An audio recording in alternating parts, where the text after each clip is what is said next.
श्रोता प्रेमियों, मैं राम सागर शास्त्री आप लोगों के समक्ष रखने जा रहा हूं एक प्रसंग, विश्वामित्र वशिष्ठ युद्ध।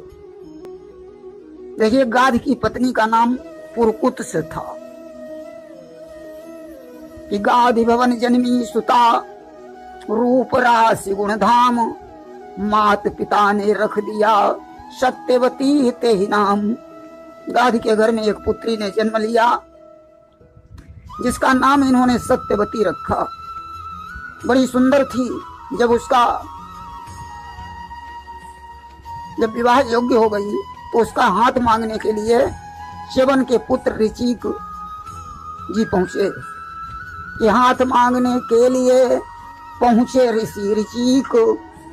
गाध मुनि कहने लगे है या बिल्कुल ठीक। ऋचिक मुनि हाथ मांगने के लिए पहुंचे।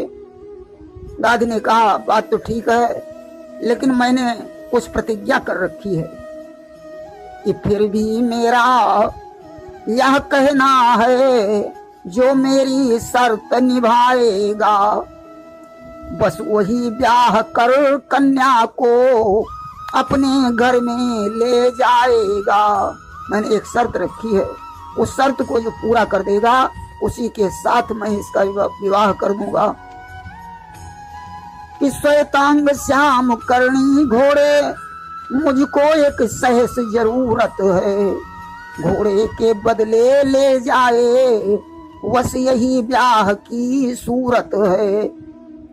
मुझे सफेद रंग के श्याम कर्ण वाले 1000 घोड़े चाहिए। जो घोड़े दे जाएगा वही इस कन्या को ले जाएगा। आज ऋचिक वरुण के पास में पहुंचे। वरुण से कहा तो वरुण देव से मिल गए अश्व सहित उत्साह। तब ऋचिक का हो गया सत्यवती से व्याह। वरुण देव ने सुंदर श्याम कर्ण श्वेतांग घोड़े प्रदान किए। आज उन घोड़ों को लेकर इन्होंने गाध को दिया। गाध ने बड़े प्रेम से अपनी पुत्री का विवाह कर दिया। जब विवाह हो गया, देखिए गाध के यहाँ कोई पुत्र नहीं हुआ, केवल सत्यवती कन्या ही जन्म ली थी। और सत्यवती के भी अभी कोई संतान नहीं है। तो सत्यवती ने एक दिन ऋचिक से कहा, सत्यवती कहने लगी ऐसा करो विधान, मातु सहित मेरे यहाँ हो कोई संतान। उसने कहा हे प्राणेश्वर, कोई ऐसा विधान करो जिससे मेरे माता के एक पुत्र हो जाए और एक पुत्र मेरे हो जाए। आज ऋचिक ने 2 चरु दिए कि 2 चरु दिए मुनीष ने निज पत्नी के हाथ, और एक आप खा लीजिए एक तुम्हारी मात। 2 चरु दिए, कहा एक तुम खा लेना और एक अपनी माता को दे देना, लेकिन अदला बदली मत करना। लेकिन उन दोनों के अंदर बड़ा प्रेम था कि उन दोनों के बीच में था ऐसा अनुराग। बदल मातु ने खा लिया निज पुत्री का भाग। दोनों ने बदल लिया। तो जान तपोबल से गए ऋषिवर सारा हाल। पत्नी से कहने लगे क्रोधित हो तत्काल। ऋषिक ने तपोबल से देखा कि चरुओं की अदला बदली हो गई, पत्नी पर क्रोधित हुए। तुमने ये क्या किया?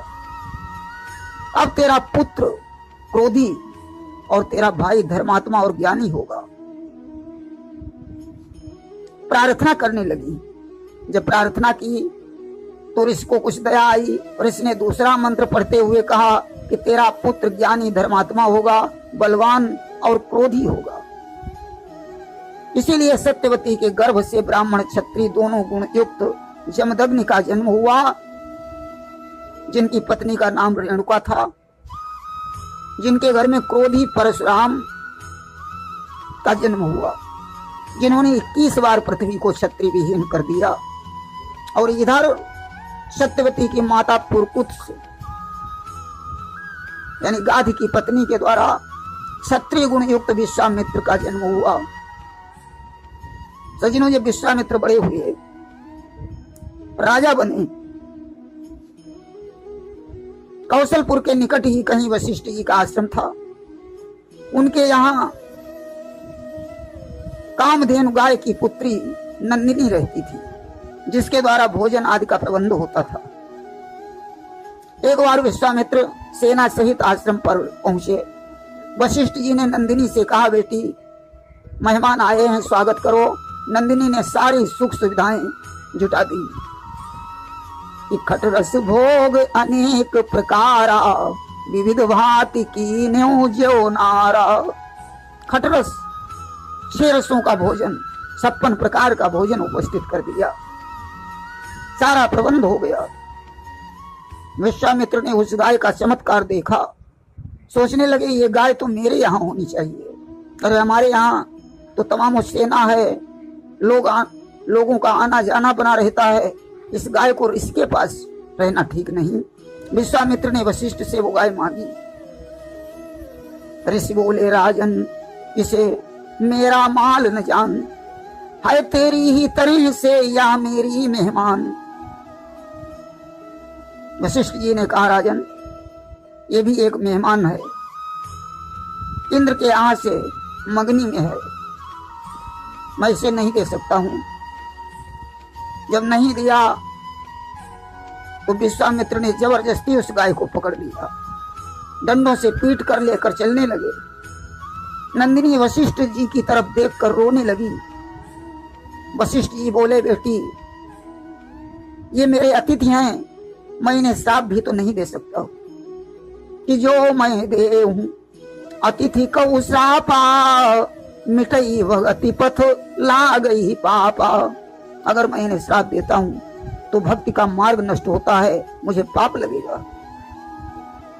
और इसलिए हमारा कहना है, या बंधन स्वयं छुटा बेटी, कुछ ऐसी माया फैला कर वीरों का मान घटा बेटी। हे पुत्री, तुम ही कुछ उपाय करो, अपने बंधन को स्वयं छुड़ाओ। गाय ने अपनी माया से लाखों योद्धा प्रकट कर दिए, जिन्होंने मार मार कर सारी सेना को भगा दिया। विश्वामित्र भी परास्त हो गए, वापस लौटे। अब विश्वामित्र सोचने लगे, अरे तपस्या